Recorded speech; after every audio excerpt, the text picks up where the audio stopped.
Ito ngayon dahil mapagpalang araw sa ating lahat. Andito ako ngayon sa Pulay, sa Villasis, Pangasinan. At napadaanan po ako. Pupunta ako dito sa farm ni Sir Junjun Istolas, dito sa kambingan ni Juan, sa pinakamaraming kambing dito sa Pangasinan. No? So, sobrang ganda. Ito na yung mga pinagawa niya. Makikita niyo sa baba, yan, yung mga poops nila, ihi nila. Sila pre-fertilize nila yan sa mga tanim nila. So, integrated farm na din ito. So, yan. Pasok. Yan na sila ako kumakain ha. Sarado natin. So itong kambing nila dito na ano nila. Oh, naka-train talaga, no. Tini-train talaga nila to. Yan. So, yun oh, dami. Ito yung mga na-feature natin dati sila. Ano pangalan mo nga, brother? Onyok. Ha? Onyok? Yan. Onyok, si Onyok. So ikaw ito yung Onyok. Gano'ng karami yung kambing dito ni Onyok? Daan. Ngayon? 100 dito sa kabilang side. 100 din. So mga 200 plus po. So kaway-kaway kay Sir Junjun Istolas, kay Ma'am Brenda. Vlogger na din sila. I-subscribe yung page nila. Brenda Istolas ata. Yan. So ito na yung mga kambing nila. Ilang months na itong ganito? Nasa 3 months na po yan ito. 3 months pa lang pero laki na oh. So ito mga halos lahat ng kambing ay babae. Karamihan. Mga babae. Mga babae. So yan, gaganda ang lalaki oh, ng breed oh. So ang pinapakain paghapon ganito.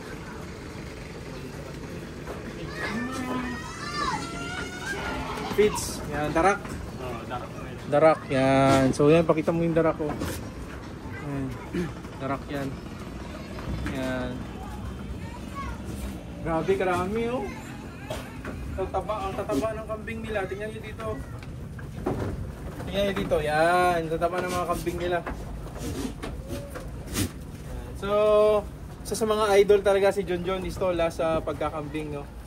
Oh, tingnan nyo. Ang breed ng kambing nila dito, Anglo-Novian, no? Anglo, di ba? Anglo. So, may mga anak sila dito, may quadruplets, di ba? May quadruplets. Saan yung quadruplets? Diyan pa ba? Wala na. Yan o, dami. Gano'n ka, ano na to sila? Ilang taon na yung mga kambing niya? Oh, 5 years na dito pero ang gaganda ko. 10 years old pero may mga magaganda pa yung anak. Yun o, talagang alaga. Ito, 1 month old pa lang siguro to. Wala pa yan. Oh, wala. 3 weeks pa lang oh. 3 weeks pa lang. Wala, cute ang laki. Ito naman din niya yung dede oh. Nanay niya to. Kasi dumidede siya, laki ng gatas, ang dami oh. Babata pa. Yan. Sa mga sikreto talaga sa pagkakambing, yung pinagpapastulan, yung pagkain talaga, yun ang tatandaan nyo pag nagkambing kayo. Dapat malawak. Ito sa kanila kasi sa Pulay, sa gilid ng ano yan, ng sapa, no. Yan, sobrang dami makain dito.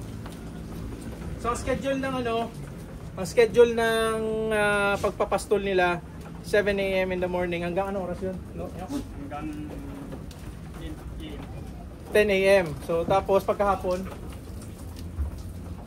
4 PM hanggang 5 lang.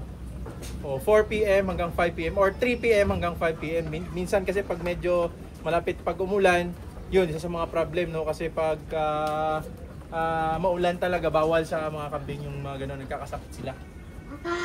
Tingnan nyo, nag-aagawan pa sila sa pagkain, no? Ito ay pamerienda lang, no? Pamerienda. Oh, yung laki. Buntis to mga ganito, oh. Lapit na mga anak, mga ganito. Laki, oh. Anglo. So yan, isa sa mga factor din, kailangan yung piliin nyo na breed ay magaganda. Tulad ng mga Anglo-Novian, yung mga Boer, yan, yung.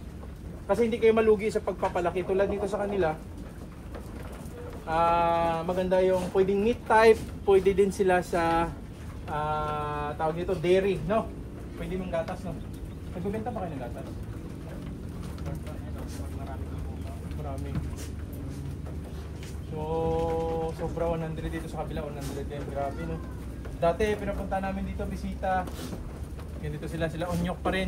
Alaga to sila. Ilan na yung kambing mo? Kasi si Sir Junjun, binibigyan niya ng kambing yung mga taga-bantay niya. Ilan taga-pastol? Ilan na kambing mo? 1 na yun na idol. 7 na lahat. Wow! 7 na yung kambing niya, di ba? Kasi puro babae lahat. Puro babae. Yun, pinipili niya. Sige, ginibigyan niya ng chance no, na mag-grow din yung kanyang mga pastolero ang tawag doon sa kambingan niya. Mabait pa si Sir Junjun. Okay, idol. Wow! Ano masasabi mo? Hindi niya, makikita niya to eh. Ano masasabi mo sa kanya? Magandang amo at saka kwan. Mabait talaga. Very supportive. Very supportive. Yun. Hindi ba yan ano? Hindi ba walang halong biro yan? Wala idol. Talaga. Ayun, so bukas pupunta ako si Sir Junjun. Babalik ako dito para samahan ko sila sa pagpapakain. Okay lang ba yun, Nyok? Okay lang yun. 7 AM kasi ngayon hapon na 5:30 na. So dumaan lang kami. Sa Bali, kung lang kasi ito, kararating lang nila. Galing pastulan. Oo. Galing pastolan sila, so ano man yan, umapa ka man. So yan, ito muna yung update sa kanila. Binisita ko lang sila after few years, no. Ilang years na ba ako na? Sobrang isang taon na, no. Magtutuloy May ka na. isang taon na idol. Oo. Naalaman niya pa kasi andun ako sa ano. Bata pa to siya eh. Ngayon bata pa rin ulit. So ayan, bukas babalik kami dito. At ipapakita ko lang sa inyo yung mga kambing nila. No? Sobrang ano. So sa kabila kasi meron din sila doon. Isang tip pala, anong diskarte pag tag-ulan? Kasi malapit na tag-ulan, anong preparation nyo?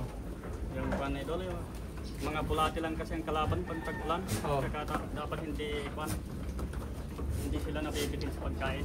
So hindi bitin sa pagkain. So may silage na ginagamit. Ayun, so nagpe-prepare sila. Makita tayo sa labas, punta tayo doon. So yan, dito tayo sa labas. Thank you nyo ka nakabisita kami dito. Sir Junjun, nag-scout kami dito sa kambing mo. Sana makakuha kami ng breed. Dali ganito. Yan o. Makita mo doon sila, dami nila. Yan. So nakaseparate ito yung mga anak, yan. So mga bagong anak, separate sila. Yung mga nanay na mga anak, separate din. Yan. Dami.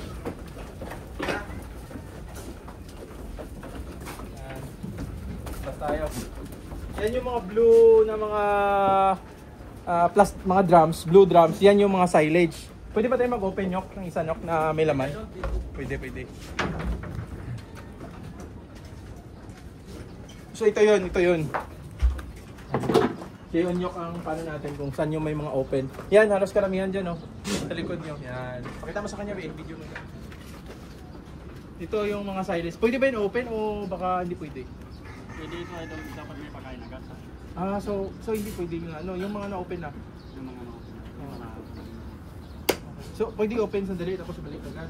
Okay lang. Sige, pakita. I-open natin. Yan, so yan silage oh. Oh yan. Sir Junjun, na-scout na naman natin. Ibalik mo na, pagalitan tayo ni Sir Junjun. Sorry, pagkain na agad. Ay, pakain niya yan ngayon?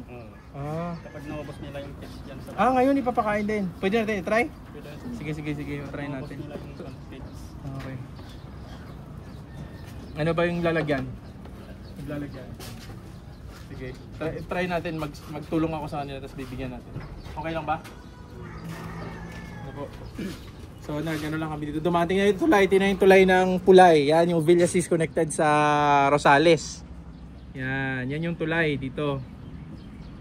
Na dumadaan dyan palagi. Yan, iba. So dito sila nagpapastol sa palibot niyan. Ang daming pagkain. Yan. Kukuha sila ng pag naubos yun kasi magkukuha ng lalagyan. Pakita namin sa inyo kung gaano ito composition ito ng salt, molasses at saka na giling, no? Nagiling na mga mais. Yung mais nila Sir Junjun, nagtatanim sila. Kung makikita niyo yung video nila, tinatanim nila para lang sa kambing talaga nila. So sa very quality, high quality yung mga kambing nila dito. Approve. Kukuha siya ng kumukuha siya ng lalagyan. So yan oh. Ito naman ginagamit nila ito sa fertilizer nila, no. Nagpe-fertilize sila. Tingnan natin sa taas. Yan. Ito na. Yan oh, naging Brenjan. Ang pangalan nila Brenjan, nasira na. Integrated Farm, si Brenda at saka si Junjun Istolas. Pangalan nila Brenjan, no. Oh, yan ang kambing oh. Smile. Ganyan sila. So, daming galing ng pagkagawa ni Sir Junjun talaga. Kung napapansin nyo po, itong kahoy, bakit kahoy ang pinili nila? Kasi po, pag mga steel, masisira po dahil sa kanilang ihi. Yan, yung mga ihi nila. Ano po ito? Acid eh. So, yan mas kagandahan nito, fertilizer to, binibenta din nata nila. Yan. So, may mga students na nandito, kaway-kaway sa ATI, no? Agricultural Training Institute. Yan. Kaway-kaway po sa mga dito sa sa Pangasinan, no. Yan, sa ATI. So ganito karami stock nila kasi magre-rainy season na o pupunuin nila yan. Pupunuin nila yun to kasi para wala silang problema sa pagkain. Kahit umulan ng 1 linggo, kayang-kaya, no. O yan, no. Yan. Grabe, bango. Umamoy nyo to, bango to. So ito, ang composition nito, ulitin ko, ito ay silage, no? Pwede kong gamitin ang mga dahon, kahit anong dahon lang. Yan. So ito sa kanila, ginagamit nila ito mais, no? Corn silage to. Tapos composition niyang salt, tsaka yung molasses. Yan. So kailangan naka-stack ito at naka-close, no? Yung iba kasi nagsasilage sila sako-sako, pero kasi pag na ganun, babutasin sila ng daga, no? Magkaka-interest sila. Pero ito ngayon, ito na, try natin. Para makita nila. Yan, no? Talagang intact na intact to, dapat naka may kung nakita niyo mga past video namin sa kanya, naka-apak talaga sila dito, intact. Sobrang dami, sobrang bigat nito. Oh. Bigat masyado. Kukuha na sila. Nagkuha sila ng lalagyan. Saan kayo magpapakain? Taas? Ayos muna.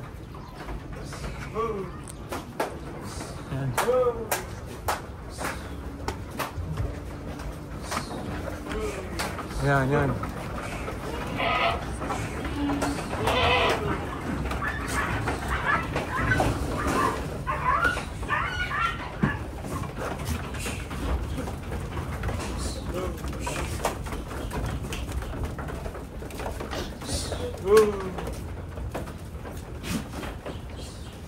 Ayos.